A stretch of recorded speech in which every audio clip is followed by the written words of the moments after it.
আপনি এই দশমিনা বাজারে খাজনা তোলেন, এইটা কার নির্দেশে এবং ইজারাদারকে?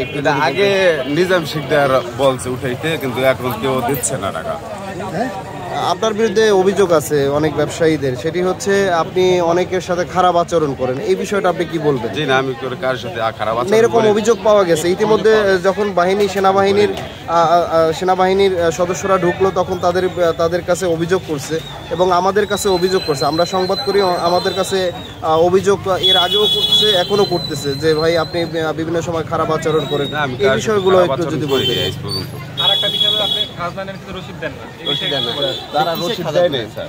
কারণ রসিদ যদি না দেন আপনি কেন খাজনা উঠাবেন? আমি আর উঠাবো না স্যার। আপনারা উঠাবেন না? রসিদ না হলে আমি উঠাবো না। আচ্ছা ঠিক আছে। আচ্ছা, আপনার ইজারাদার কে রুহুল ভাই? ইজারাদার আমি টাকা দিয়েছিলাম সেন্টু শিকদারের আর নিজাম শিকদারের। এই ইজারাদার মেইন ইজারাদার হচ্ছে বাজার, আমি আদায়কারী। বুঝতে পারছেন আমার বিষয়টা? আচ্ছা, আপনারা তো এই ছাত্র জনতা ছাত্র সংগঠনের নেতৃত্ব দিচ্ছেন এই পটুয়াখালীর দশমিনা উপজেলায়, তাই না? আপনাদের কাছে জানতে চাই, আপনারা কি ধরনের সেবাগুলো এই আমাদের দশমিনা উপজেলার বাসিন্দাদের জন্য রেখেছেন এবং আপনাদের তদারকি যে ব্যবস্থা দেখলাম খুব ভালো লাগতেছে, এটা কতদিন চলমান থাকবে এই বিষয়ে যদি একটু বলতেন। আচ্ছা দেখেন, আমরা বড় একটা ক্রান্তিকাল পার করে এখানে চলে আসছি, তো এই মুহূর্তে আমরা চাই না যে একজন দেশ থেকে চলে গেছে বা আরেকজন নতুন করে আসে দেশটাকে লুটেপুটে খাক, এটা আমরা কখনোই চাই না। তো আমরা চাচ্ছি এই ছাত্র সমাজের হাতে এখন ক্ষমতা বা ছাত্র নেতৃত্বে আসলে সবকিছু হচ্ছে, তা আমরা চাচ্ছি যে আসলে এই দেশে কোনো চাঁদাবাজ যতদিন পর্যন্ত এই দেশ থেকে নির্মূল না করা যাবে ততদিন মধ্যে আমরা মাঠে থাকবো। আপনার পরিচয়টা যদি একটু? আমি মোহাম্মদ সাকিব, ঢাকা বিশ্ববিদ্যালয় ইলেকট্রিক্যাল অ্যান্ড ইলেকট্রনিক্স ইঞ্জিনিয়ারিং ডিপার্টমেন্টে পড়াশোনা করছি। ধন্যবাদ। বলেন।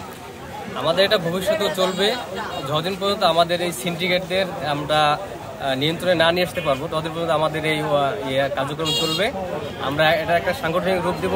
আমরা ইউনো মহোদয়ের সাথে দেখা করব, ওসি মহোদয়ের সাথে দেখা করব, তার সাথে দেখা করে আমরা ভবিষ্যতে আমাদের কার্যপরিধি কীভাবে বাড়ানো যায়, কীভাবে বাজার সিন্ডিকেটকে নিয়ন্ত্রণ করা যায়, ভাঙা যায়, আমরা সেই ব্যাপারে আমাদের একটা ইন্টারনাল একটা মিটিং আছে, আমরা সেটা করব, করে আমরা এটাকে একটা সাংগঠনিকভাবে আমরা এই কাজটা একটা কমিটি যদি করে দিতেন। আমি আপনার কাছে জানতে চাই, যেমন এখন তো আপাতত স্কুল কলেজ বিশ্ববিদ্যালয়গুলো বন্ধ রয়েছে, আপনারা তো পড়াশোনা শিক্ষার্থী, একটা সময় তো আপনাদের নিশ্চয়ই চলে যেতে হবে, আর তখন যে ভোগান্তি আবার নতুন করে যে শুরু হবে সেই বিষয়ে আপনারা জনগণের যে বার্তা, সেই বার্তাগুলো বা এখানে কাদেরকে রেখে যাবেন এই বিষয়ে? আমাদের এটা চলমান থাকবে, আমাদের যারা নতুন প্রজন্ম যারাই আসবে আমরা তাদেরকে আমাদের জায়গায় স্থলিত করে যাব, তারা ভবিষ্যতে আমাদের দায়িত্ব তারা পালন করবে।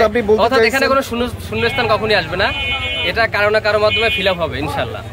আমরা এক সময় থাকবো না, আমাদের যারা অনুযায়ী আছে তারা এই দায়িত্ব তারা পালন করবে। অর্থাৎ দর্শক যেটি বলতে চাইছেন, এই ছাত্র সংগঠনের অন্যতম একজন যিনি এই পটুয়াখালীর দশমিনা উপজেলায় যিনি প্রতিনিধিত্ব করছেন, এখন যারা প্রতিনিধিত্ব করতেছেন এই ছাত্র সংগঠন, তারা ভবিষ্যতে এই দশমিনা উপজেলায় যেন অনাকাঙ্ক্ষিত কোনো ঘটনা এবং পুনরাবৃত্তি যেন না হয়, একজন খেয়ে গেছে আরেকজন এসে খাবে, এই জিনিসটা নিশ্চয়তা দিতে চাইছে। আমি এটাই বুঝাইতে চাইছি আপনাদেরকে। তো থাকবে পরবর্তী আপডেটগুলো হয়তো বা এই দশমিনা টিভির মাধ্যমে আপনাদেরকে জানাবো।